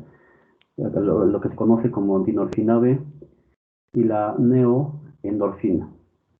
¿Ya? Estos péptidos derivados de la prodinorfina se distribuyen ampliamente en las neuronas, ¿ya? En las neuronas, y está en menor medida en los astrocitos, ¿no? En todo el cerebro, ¿ya? Y la médula espinal. También encontramos las endomorfinas, ¿ya? Las endomorfinas son los péptidos de endomorfinas, pertenecen a una familia nueva de péptidos, ¿ya? Que incluyen a la endomorfina 1 y a la endomorfina 2, ¿no? ¿Ya? Dice, ¿no? La endomorfina tiene una estructura típica, dice, ¿no? Una estructura típica y una muestra selectividad hacia el receptor opioide mu, ¿no? O sea, no es medulosa roja, ¿no? Quien piensa que era, sino es receptor opioide mu, ¿no? ¿No? Ahora, el otro opioide endógeno es la propio melacortina, ¿ya? Este dice es el principal péptido opioide, ¿no? Derivado del POMC, ¿no? Es la propiomelacortina, ¿ya? Dice que este es un potente agonista opioide de la beta endorfina. La secuencia de esta propiomelacortina, ¿ya? También se procesa en una variedad de péptidos no opioides, ¿ya? Que incluye la hormona, pues, ¿no? La hormona corticotropina, ¿no? La hormona estimulante de los melanocitos, y a las lipoproteínas, ¿no? O sea, beta-LPH, ¿no? Lipoproteínas. ¿Ya? La beta-endorfina contiene, dice, ¿no? la secuencia de metencefalina en su extremo aminoterminal. Por lo general no se convierte, dice, ¿no? No se convierte en este péptido, ¿no? Entonces, esos serían los cuatro péptidos opioides, ¿no? ¿No? ¿No? Sería la melacortina, prodinorfina, endomorfina y la proencefalina, ¿no? Esos serían los cuatro péptidos opioides endógenos, ¿no? Aquí conocidos como morfinas endógenas, ¿no? Los cuales van a presentar de repente receptores, ¿no? Receptores mu, receptores delta y kappa, ¿no? Esa sería mi parte, doctor. Creo que también eso lo vamos a conversar, lo vamos a ampliar un poco con los opioides, pero lo que quiero que entiendan es cuando estamos hablando, hoy día va clase de opioides o dolor nada más. Solo dolor, doctor. Sí, porque si vamos a hablar de receptores, lo podemos hablar en los opioides. Esto es lo único que quiero que entiendan, doctores, ahora, por ejemplo, es que siempre han pensado que las endorfinas está relacionado nada más con el dolor. ¿Y cuándo se libera estas endorfinas? Como que habló Uber, se van a liberar cuando tengo estrés, tengo traumatismo, mucho cuidado, ¿no es cierto? Tengo alteraciones hemodinámicas, tengo también, por ejemplo, cuando tengo mucho dolor, cuando están en el parto, pero también estas endorfinas se van a liberar cuando ustedes han notado, por ejemplo, ¿se acuerdan que le decía ahí a veces por qué queremos comer un chocolate, un vino? ¿Se acuerdan que les decía? Hay algunos que les gusta más y a otros no. Y no solamente porque se libera dopamina, sino también se está liberando justamente estas endorfinas, que estas endorfinas también están relacionadas al placer, al apetito, al apetito. Son tan potentes estas endorfinas, escuchen bien, doctores, que ustedes cuando van a notar que tienen, por ejemplo, un paciente, han notado esos que han sido amputados, llegan a la emergencia y llegan justamente, ustedes creen que vienen gritando de dolor, no, es casi tan tranquilo porque su cerebro se libera tantas endorfinas que están actuando sobre los receptores opioides, o sea, yo tengo receptores opioides en el cerebro, en la médula, en la parte intestinal, lo tengo en la parte periférica, como vamos a hablar cuando hablemos de los opioides. Entonces, mucho cuidado, que si muchas veces le podemos poner un opioide a ese, porque ustedes dicen, le debe doler bastante y le ponemos una morfina, y lo que hacemos es un efecto de potencialización, y el paciente puede hacer una hipotensión. Lo que dijo Uber es cierto, todas estas hormonas se liberan no solamente con el dolor, no solamente con el trauma, no solamente con un parto, sino también se va a liberar justamente con el comportamiento, o sea, con el placer. Ustedes han notado, por ejemplo, para que más o menos tengan una idea, han visto a la mujer gestante, por ejemplo. A la mujer gestante se hincha, se pone oscura, ¿nunca han visto? Tiene un comportamiento diferente, es mucha más sensible, ¿no? Y aumenta, y ahí, si ustedes le toman un análisis, van a tener glucosa aumentada porque justamente tiene que nacer tiene que darle glucosa a ese monstruo para que crezca. ¿Y qué es lo que sucede en su cerebro? En su cerebro comienza a liberar justamente una prohormona, que son bastante aminoácidos. ¿Se ve, no, doctores? ¿Se ve? ¿Se ve? Pues yo no veo nada. ¿Se puede ver? Uber, ¿se ve? Se ve un poco. Sí, se ve ahora. Ahora sí se ve. Ahora, a ver. Ahí más arriba, más. Sí, no, son unas pelotitas. Todas estas pelotitas son proteínas. Y esto la mujer gestante, por ejemplo, libera una proproteína, proenzima, que se llama propio melanocortina. La parte del propio, por ejemplo, va a dar estimulación justamente a las encefalinas. Por eso que son pro-hormonas. Estas encefalinas, ¿se acuerdan que les contaba que el parto en la evaluación análogo visuales que se llama para el tratamiento de dolor, normalmente el dolor del parto es de 9 a 10, es bastante, pero ¿por qué no se muere la paciente? ¿Por qué no se muere de dolor? Porque su cerebro comienza a liberar lo que tú acabas de decir, Uber, comienza a liberar una propia melanocortinas que va a dar origen a las encefalinas.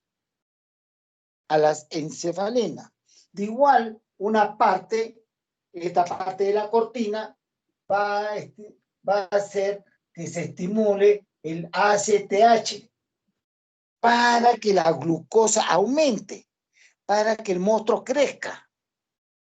Por desgracia, este precursor tiene una parte de la melanocortina, entonces esta melano es la que va a estimular a los melanocitos. Por desgracia lo digo porque no tiene nada que ver con el dolor, no tiene nada, pero a la mujer la comienza a manchar. Ustedes habrán visto a las mujeres con un ala de gestación, o si ven la parte de cicatrices se pone mucho más oscuro, los pezones se ponen mucho más oscuros, los labios genitales se ponen más oscuros. ¿Por qué?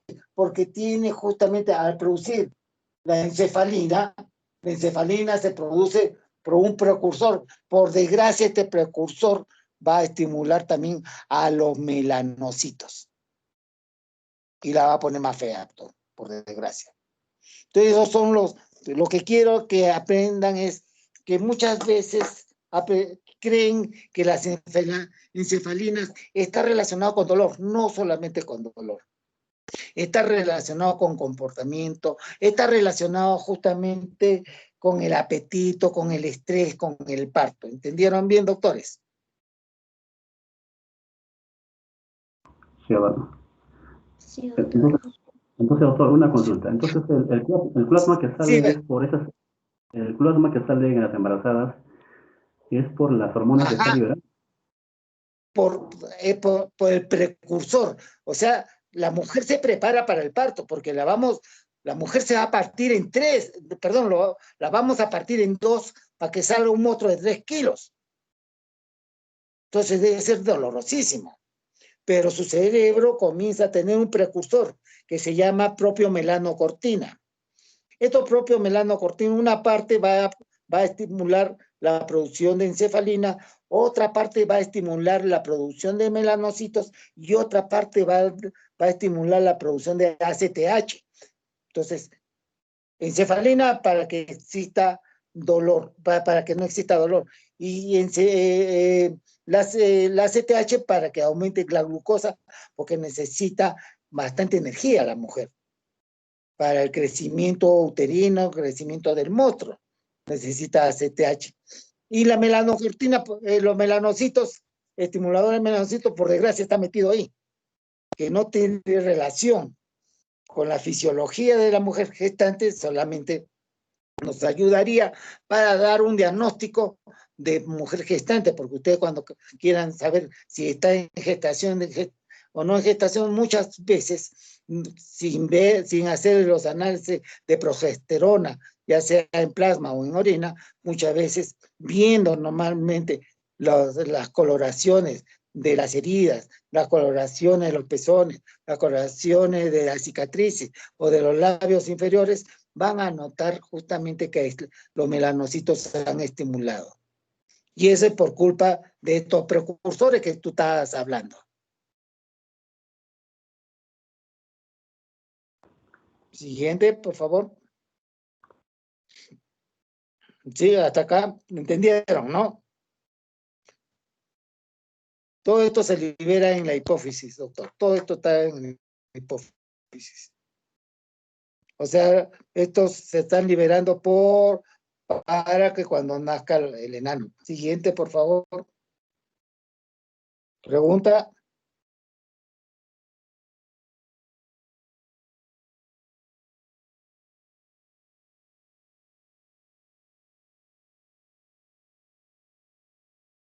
Buenas tardes, doctor.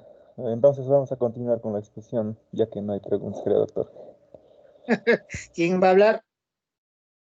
Ah, ya, soy Johan, doctor. Ah, Johan. Hola, Johan, ya.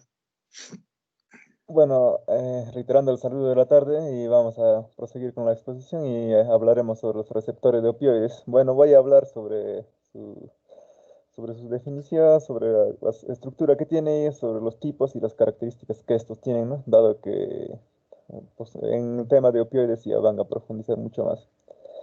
Bueno, estos receptores de opioides van a pertenecer a la familia o del grupo de receptores de membrana asociada a proteínas G, ¿no? Los que se llaman como GPCR. Ahora, estos van a compartir en su estructura homologías de secuencia extensa, ¿no? Según bibliografías como el Goodman, entre 55 a 58%, ¿no? Sin embargo, bibliografías como el Flores, el Velázquez mencionan que hasta un 60% de homología pueden presentar. Cuando me refiero a la secuencia de aminoácidos que en su estructura principal van a tener estos receptores. Ahora, en cuanto a los cromosomas donde van a situarse estos genes para la formación de esos receptores, estoy mencionando ahí que no hace falta detallarlo. Ahora vamos a hablar sobre los tipos, ¿no? Principalmente, según he revisado las fuentes, hablan libros de las bibliografías de tres tipos de receptores, ¿no? Que son el receptor mu, el delta, el kappa. Sin embargo, hablan de un cuarto, vendría a ser la NOP, que la bibliografía como el Katsum menciona que hasta un 48% de homología pueden presentar con respecto a los otros, ¿no? Ajá. Ahora, estos receptores van a estar distribuidos. Estos se van a distribuir en función de la proteína del receptor, en función al mensaje o a la señalización, en función a del ligando que se va a unir a estos receptores y los efectos farmacológicos que estos van a desencadenar al activarse. Es así que ampliamente se van a distribuir en la periferia y en el neuroeje, en el soma y terminales de células neuronales. Y en una menor cantidad van a estar también distribuidos en las células no neuronales, como son la microglia periférica y central, los astrocitos. Y también, asimismo, vamos a encontrarlo en el sistema nervioso entérico del tracto gastrointestinal, ¿no? Ya sea el plexo submucoso y el plexo de Meissner, de Auerbach. Acá he colocado una tablita, ¿no? En la cual más o menos donde se van a estar distribuidos estos receptores. Voy a mencionarlos algunos, nada más, porque mencionarlos todos ya sería de más. Receptor opioide mu vamos a encontrar en el caudado, en el putamen, en el tálamo, en la amígdala, entre otros, mientras que delta va a estar en la corteza y en las capas, en las láminas que mencionaba Piero, ¿no? Dos, tres, el quinto y el sexto. Asimismo van a estar en el tubérculo olfatorio, entre otros. Mientras que el receptor opioide kappa va a estar, podemos encontrar en la corteza, en la lámina cuarta, ¿no? En la amígdala, en el tálamo, en el hipotálamo. Ahora, el otro receptor, que es el cuarto, podemos hallarlos en el hipocampo, en el cerebro y en el estriado. Ahora, estas van a tener unas características principales y su activación va a producir una vía de señalización y por lo tanto una acción fisiológica, ¿no? Es así que en cuanto al receptor mu vamos a tener eh, estas al activarse van a abrir los canales de potasio, ¿no? Y esta es la principal diana de los fármacos, ¿no? Para la terapia. En el receptor delta va a abrir los canales potasio y básicamente van a estar distribuidos en la corteza cerebral. Ahora, el receptor kappa va a cerrar los canales calcio y va a contribuir a la analgesia espinal. Y por último tenemos el receptor NOP que va a abrir los canales potasio. Eso sería en cuanto a esto. No voy a profundizar más porque a continuación vamos a hablar un poco sobre la señalización. El siguiente, por favor. Acá les he puesto una tablita, ¿no? Sobre lo que ya expliqué, sobre lo que ya expliqué. Ya nomenclaturas también, por lo que si se daban cuenta, estaban como MOP o como MOR, ¿no? Eso ya es dependiendo de la nomenclatura en sí. Esto también ya se lo dije, la estructura y el cromosoma también, en las cuales van a actuar. Ahora, también estos son como efecto, ¿no? de la activación de estos receptores, pero posteriormente mi compañero va a hablar sobre eso. Siguiente, por favor.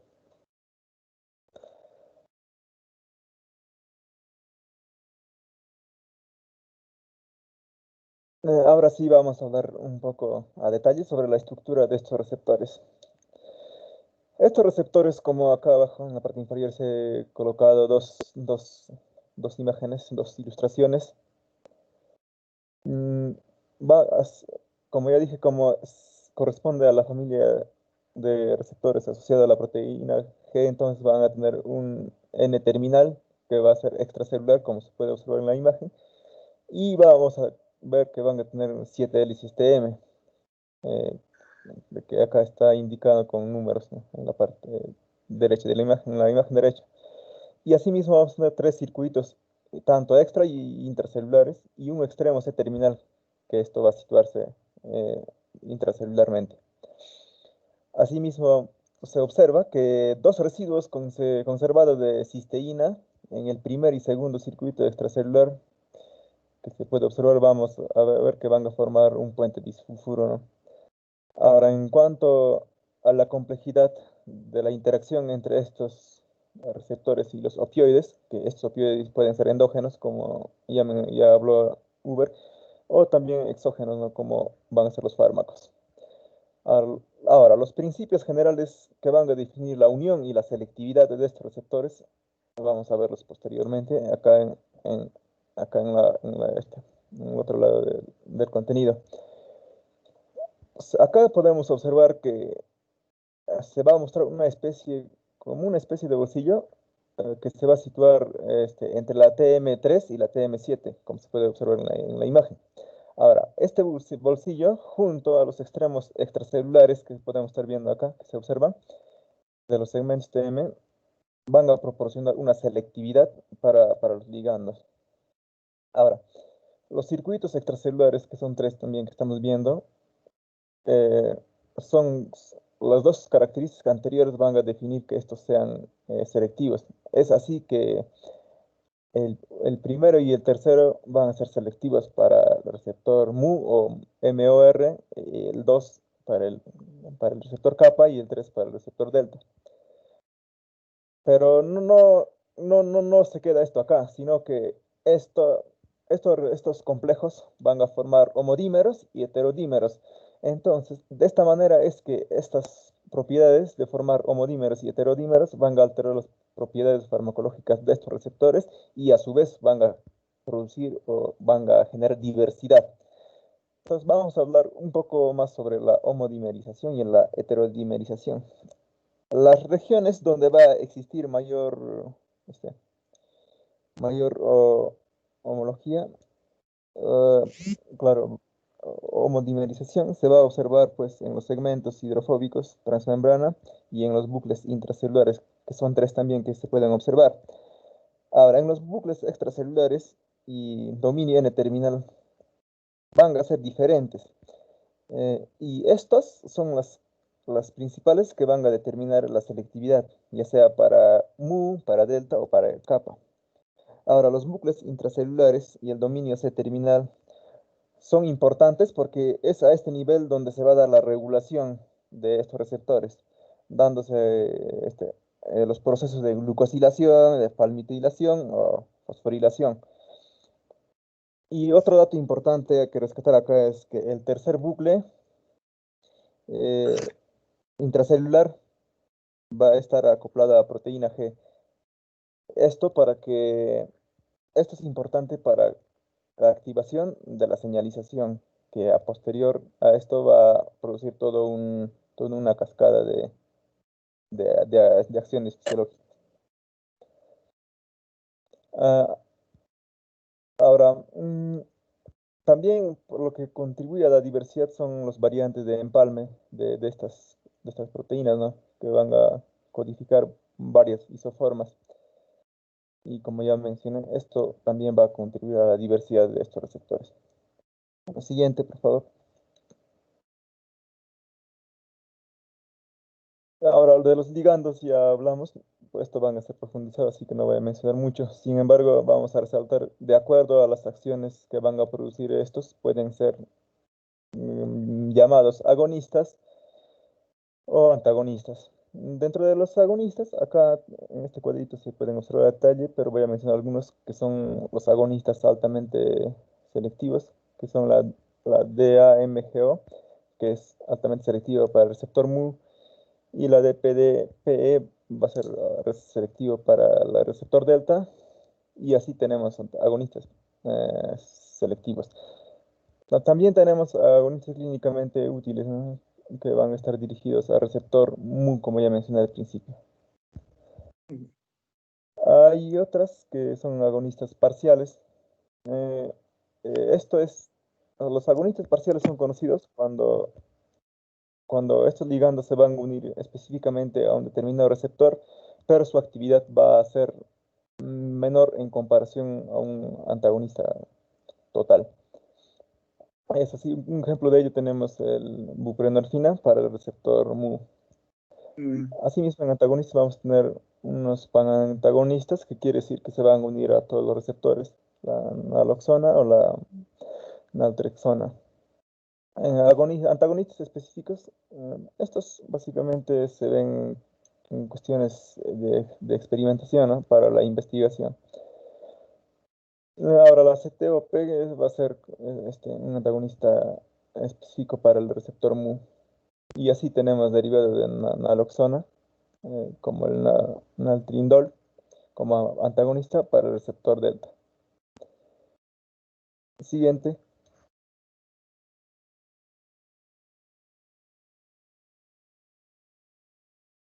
Ahora vamos a ver un poco sobre la señalización de estos receptores. Como hemos visto que los péptidos opioides, ya sea endógenos o exógenos, se van a unir a estos receptores, entonces, pues, como mencioné que el tercer bucle intracelular se unía con una proteína G, entonces es este nivel que se va a unir. Entonces, estos eventos van a desencadenar los siguientes procesos a desencadenarse. Entonces, una vez que esto sucede, la unión del tercer bucle intracelular a la proteína G, entonces, como sabemos, la proteína G tiene 3 subunidades, la alfa, la beta y la gamma. Entonces, va a haber una disociación de la subunidad alfa de las subunidades beta y gamma. Entonces, es así que cuando hay esa disociación, la subunidad alfa se va a unir a la GTP, ¿no?, acá como se puede observar en este esquema, mientras que por el otro lado las subunidades beta y gamma van a actuar aumentando la conductancia y abriendo los canales de potasio. Entonces, como consecuencia de esto se va a dar la hiperpolarización de la membrana, y de esta manera va a causar un efecto inhibitorio, y eso se va a manifestar en una supresión de despolarización. Y asimismo, en cuanto a la actividad, va a cerrar los canales de calcio. Por lo tanto, cuando el calcio no entra, entonces va a haber una disminución de la liberación de neurotransmisores.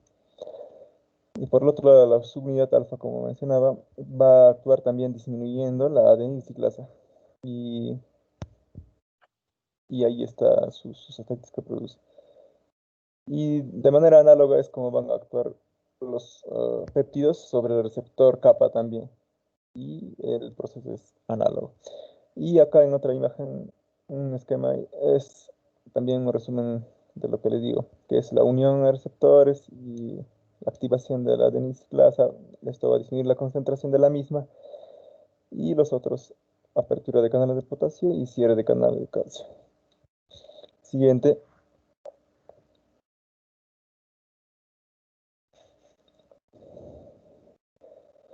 Ahora vamos a hablar un poquito nada más sobre la regulación posactivación del tránsito del receptor opioide, lo que se conoce también como un agonismo opioide sesgado. Lo normal es que hemos visto un proceso anteriormente, ¿no?, cuando el péptido opioide, ya sea exógeno o endógeno, se unía al receptor, se desencadena una señalización y pues una cadena de un proceso de activación. Entonces, acá, sin embargo, va a pasar cuando el agonista se une al receptor, entonces acá ocurren procesos de regulación, lo que les hablaba, ¿no?, la glucosilación, la palmitoilación o la fosforilación. Entonces, de esta manera van a cambiar la estructura de este receptor. Entonces, acá es donde se produce la recolección de la beta-arrestina. Entonces, esto lo que va a hacer es la internalización de este receptor.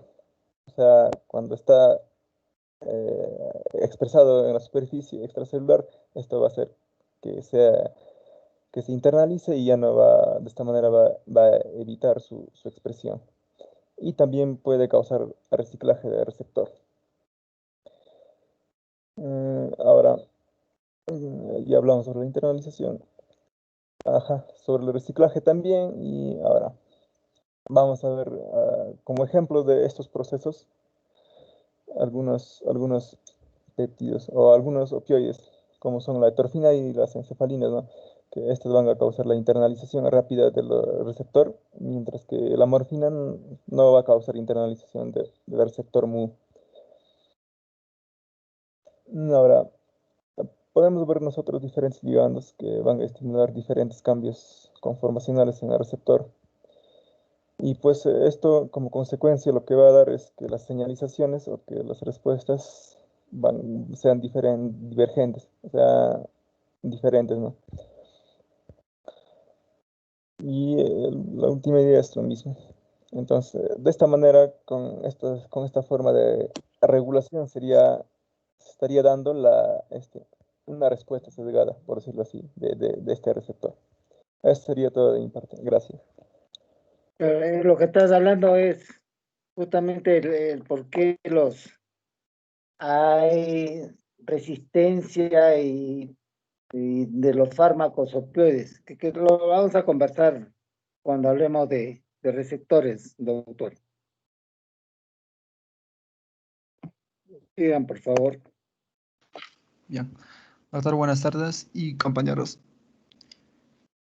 A manera de una generalidad vamos a exponer algunos términos que más adelante se van a ver de manera específica en el tema de opioides, que es la tolerancia, la dependencia y la adicción de fármacos, en este caso de los opioides, más que nada morfina. Muchas personas como los adictos o muchos pacientes generalmente con cáncer cuando tienen un dolor muy crónico tienden a recibir fármacos de manera crónica y a dosis en un tiempo muy corto. Entonces, ¿qué es la tolerancia? La tolerancia es la disminución de la efectividad de un agonista opioide, en este caso, por la administración continua o repetida, como ya dije, donde los receptores se vuelven menos sensibles, se desensibilizan. Por lo tanto, la acción del fármaco ya no va a ser tan efectiva y poco a poco se va a necesitar más cantidad de fármacos para que sientan los mismos efectos como un analgésico. Aquí se da una disminución del efecto máximo alcanzable, como se puede ver en este gráfico, y también hay una disminución del cambio de curvatura entre dosis y respuesta. La primera línea entrecortada es una sensibilización normal cuando el receptor está normal. Es cuando se le administra un fármaco a una persona en su primer día. Y se puede ver que tiene un efecto máximo alto con unas dosis menores, mientras que cuando esto se hace ya un poco más crónico y la persona se vuelve más tolerante a este fármaco, se necesitan más dosis para tratar de alcanzar de alguna manera ese efecto que va a ser relativo, o sea, ese efecto alcanzable. Estas manifestaciones se van a dar primeramente a nivel celular, que es la inhibición reducida de adenosiclasa. Cuando esto se disminuye poco, la adenosiclasa se va a activar, por lo tanto, despolarización, sinapsis, mayor transmisión de neuropéptidos, glutamato, entre otros, y se va a producir más dolor. Y a nivel orgánico va a haber una disminución de los efectos sedantes y analgésicos, que para eso es lo que se quiere. Bien, las respuestas fisiológicas de cada persona es muy diferente. Algunos se vuelven tolerantes mucho tiempo después y algunos son tolerantes a poco tiempo. Entonces, en aquellos que son poco tolerantes o que tienen una nula tolerancia, generalmente se produce una miosis pupilar. Ya. Esta miosis pupilar es signo de que el efecto de este fármaco opioide ya se está dando. Por ejemplo, en los adictos a los opioides como la morfina, por ejemplo, tienen la pupila muy reducida. En cuanto a las personas con una tolerancia moderada, van a presentarse con estreñimiento, vómitos, analgesia y sedación. Y cuando tienen una tolerancia rápida, presenta euforia, pero a veces también disforia, entre otros. Bien, en cuanto a la tolerancia cruzada, es cuando dos fármacos diferentes actúan en un mismo receptor, ya sea mu, delta o kappa, generalmente en el receptor mu. Y pues generalmente esta tolerancia cruzada no es absoluta ni completa. Por lo tanto, se puede aplicar esta rotación de opioides, donde un determinado fármaco que ya es muy tolerante en los receptores en una determinada persona y cuando se le administra otro fármaco similar a esta que va a producir los mismos efectos, por ejemplo, un analgésico, se puede aplicar y ya no se le va a dar el primer fármaco que haya sido muy tolerable por esa persona. Esto es lo que se le llama la rotación de opioides. Generalmente es dado para terapias, para el dolor. En la siguiente, por favor. Otro de los términos importantes. Atrás un ratito, doctor. Esto lo vamos a repetir cuando hablemos con opioides. Con opioides, no sé si vamos a hablar de tolerancia de los opioides, porque es importante que cuando ustedes toman opioides, pues, bueno, no ustedes, sino su paciente va a tener pues depresión respiratoria, pues como tú dices, puede haber euforia o disforia, puede haber miosis, constipación, no va al baño, ¿no es cierto? Sedación. Entonces, la pregunta que siempre va a haber es, ¿y los adictos o los pacientes que están con cáncer? Porque ustedes saben que la tolerancia es una adaptación a dosis repetitivas, que puede ser esta adaptación, puede ser celular, puede ser por biotransformación, como acaba de decir el doctor Pasado. Pero lo que yo quiero que aprendan es que todos los pacientes van a tener en forma crónica, estamos hablando en administraciones crónicas, van a tener justamente tolerancia. Ustedes, lo más peligroso cuando toman una morfina, ¿cuál creen que puede ser? ¿Qué síntoma? ¿Por qué cree que el paciente se puede morir? Sé que es un analgésico, produce sedación, el guachi lo sabe, ¿no es cierto? Produce analgesia, pero ¿cuál es lo más peligroso, doctores? Para todos, para todos. La dificultad respiratoria, doctor. No, claro, es más que dificultad, es una depresión respiratoria. Imagínense, doctores, que los que toman morfina pueden llegar a tener 4 respiraciones por minuto. Ustedes traten de hacer esas 4 respiraciones por minuto. Entonces el paciente está... pero 4 por minuto. Entonces, y eso es porque hay una insensibilidad al CO2. Pero el paciente que está con morfina crónica, ¿ustedes creen que está respirando 4 por minuto siempre? ¿O 5 por minuto? ¿O cree que está eufórico o disfórico? Porque eso depende del estado, como acabas de decir tú. O puede estar, por ejemplo, con una analgesia constante. No, hay tolerancias a eso. Pero acuérdense, doctores, pregunta de examen, hay 2 síntomas que el paciente adicto o que le está dando morfina nunca va a ser tolerancia. Y tú lo vas a reconocer, siempre. Lo vas a reconocer porque siempre va a estar miótico y porque siempre está estreñido. Son los dos síntomas cardinales que no hay tolerancia con los morfínicos. El paciente siempre está estreñido y siempre está miótico. Así lo va a reconocer y va a estar normal, va a estar respirar normal. Por eso. ¿Entendieron bien? Para eso sirve ese cuadrito que has presentado, que está muy bien. Muy bien. Siguiente cuadrito, punto. Bien, pásalo. Bien, otro de los términos también es la dependencia, que es un estado de adaptación y que donde se va a manifestar más que nada en un síndrome de abstinencia. Este síndrome de abstinencia va a ser causado por la interrupción a la exposición de estos fármacos o la administración de antagonistas, como por ejemplo la naloxona.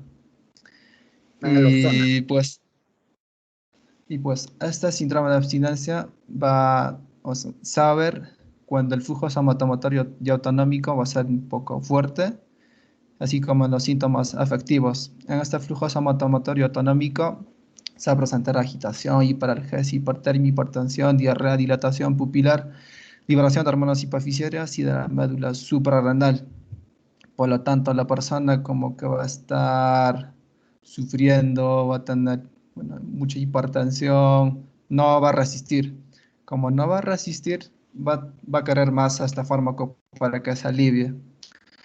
En los síntomas afectivos va a presentar disforia, ansiedad, depresión. Y de acuerdo a cuánto de fármaco ha recibido y por cuánto tiempo, la persona puede pasar este síndrome de abstinencia, una semana, meses, dependiendo. Bien, pásalo, Piero.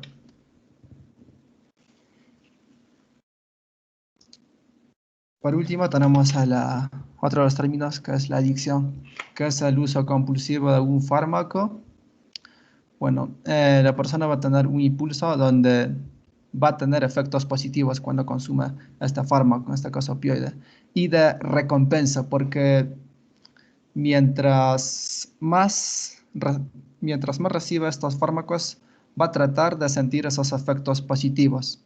Y con el tiempo se va a volver tolerante y va a necesitar más de este fármaco. La motivación principal para que esta persona tienda a querer más estos fármacos es alivio de síntomas de abstinencia.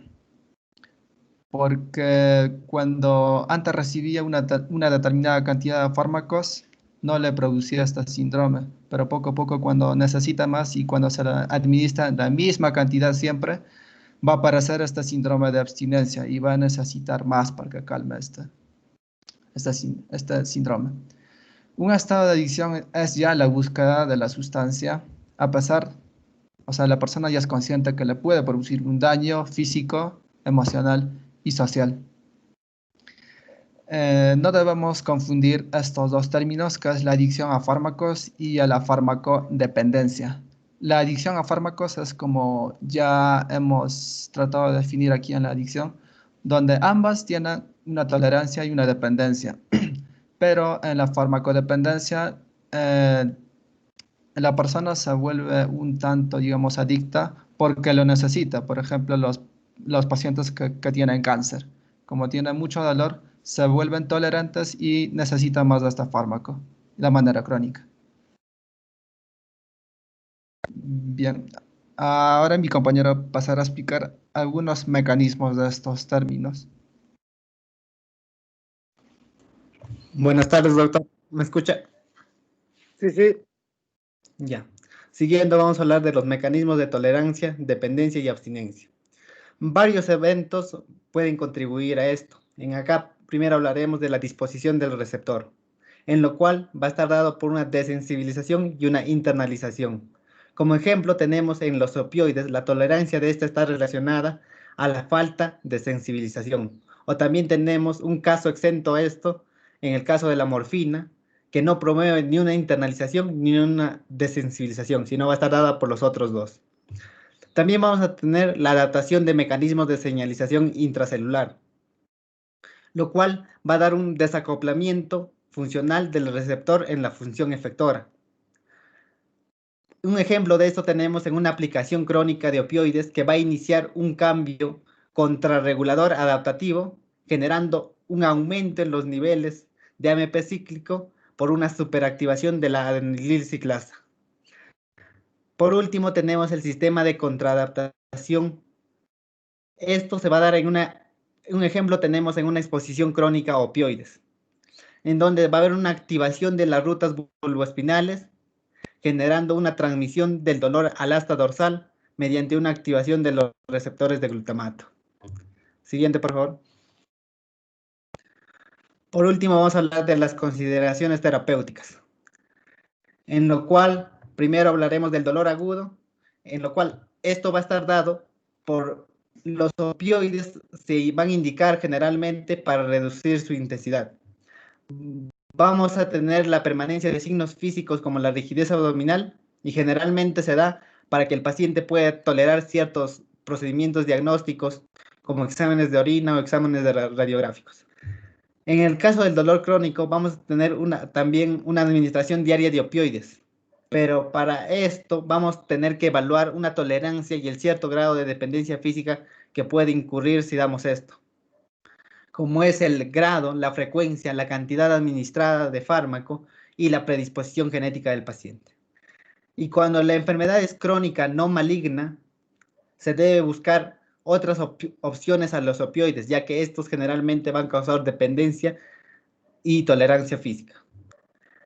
Por último, vamos a tener, en caso de una enfermedad terminal, se va a indicar los opioides para la tranquilidad, por la tranquilidad o incluso euforia que brinda esta para aliviar la angustia del paciente y de los familiares. Eso sería todo, doctor. Muchas gracias. Muy bien, muy bien.